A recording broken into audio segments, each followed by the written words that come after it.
In a quiet town in northern England, there lived a man everyone trusted. A man who brought comfort to the sick and reassurance to the dying.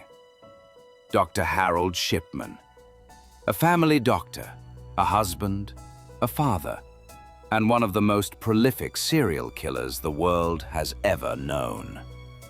This isn't a story about a monster hiding in the shadows. This is about a man who lived in plain sight, respected, adored, and deadly.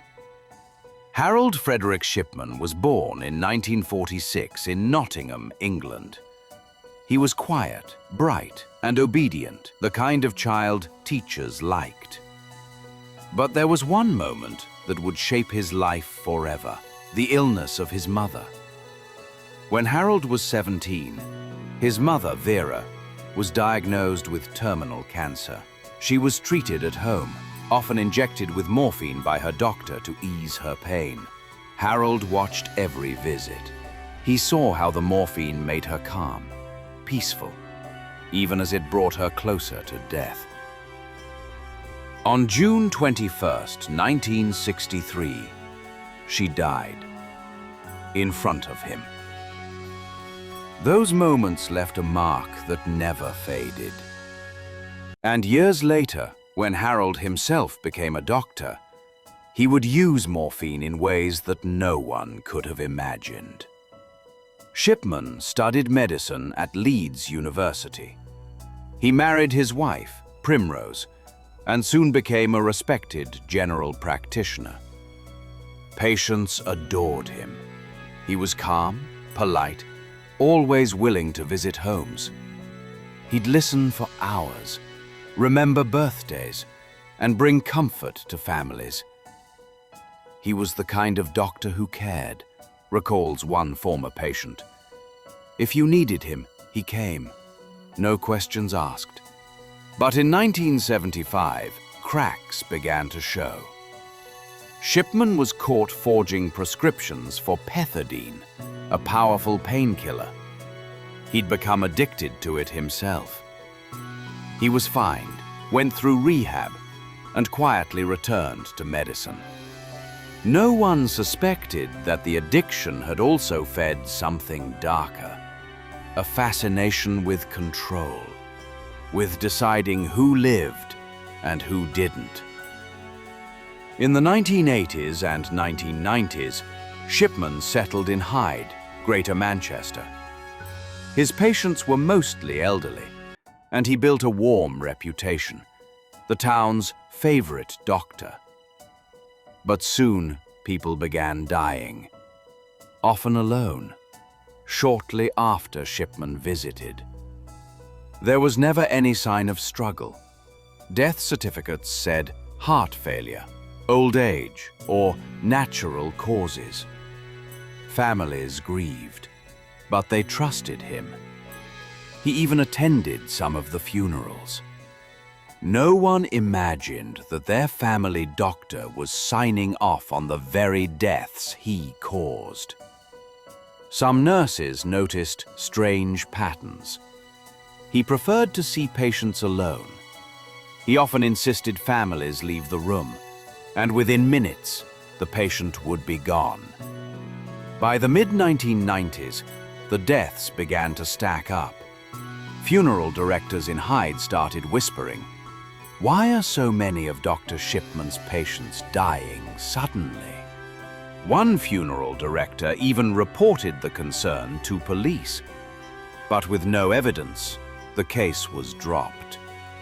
And so, Shipman continued. He visited homes with his black doctor's bag. Inside, a syringe and a vial of diamorphine, medical-grade heroin.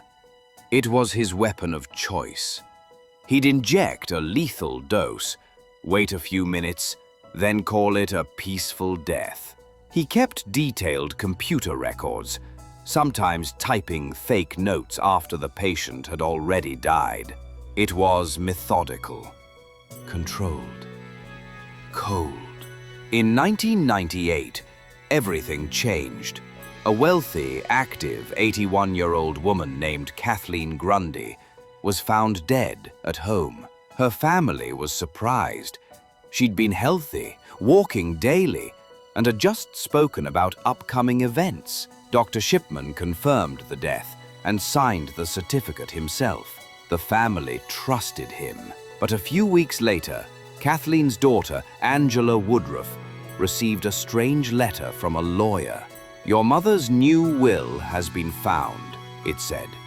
In it, Kathleen had supposedly left her entire estate, over £300,000, to Dr. Shipman. Angela was shocked.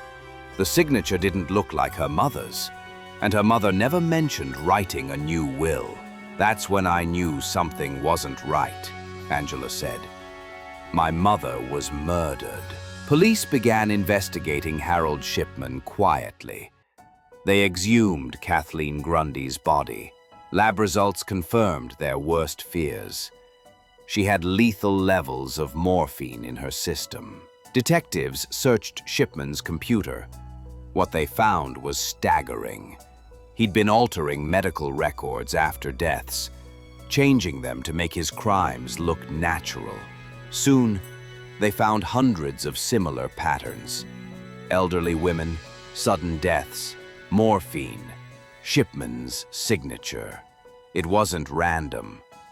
It was ritual. In January 2000, Harold Shipman stood trial for 15 murders. But behind those 15 were hundreds of others. In court, he showed no emotion.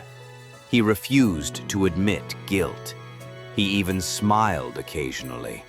Families wept as they realized their loved ones were victims. The jury took just 6 days to convict him. Shipman was sentenced to life in prison with no chance of release. But investigators continued to uncover more names, more deaths. By the end of 2000, experts estimated his true number of victims could exceed 250 people. That made Harold Shipman the most prolific serial killer in modern history. In Wakefield Prison, Shipman lived quietly, reading medical journals, writing letters to his wife. He never expressed remorse, never explained why. Some say he enjoyed the power, deciding life or death. Others believe he thought he was ending suffering, but the truth died with him. On January 13, 2004, the day before his 58th birthday, Harold Shipman was found dead in his cell. He had hanged himself with his bedsheets. To this day, no one knows his final thoughts. Shipman's crimes shocked Britain. Hospitals changed how doctors prescribe and record drugs. Death certification laws were rewritten. The British government launched the Shipman Inquiry, a massive investigation into how one man had evaded suspicion for decades. It revealed a terrifying truth. No one had been checking. His position, respect, and calm confidence made him untouchable. He didn't need to hide. The white coat did it for him. Psychologists have debated Shipman's motives for years. Was it mercy or power? Or was he reliving his mother's death over and over, giving others the same peaceful ending? He never said. But every injection, every forged paper, every calm house visit was a reflection of one thing: control. Harold Shipman controlled life, death, and how he would be remembered. When we think of evil, we imagine monsters, faces twisted by rage, eyes filled with hate. But Harold Shipman's face was calm. His eyes were kind. His voice was gentle. That's what made him so dangerous. He was the man you trusted, the doctor who smiled at you while quietly taking your life. Evil doesn't always hide in the dark. Sometimes it wears a stethoscope.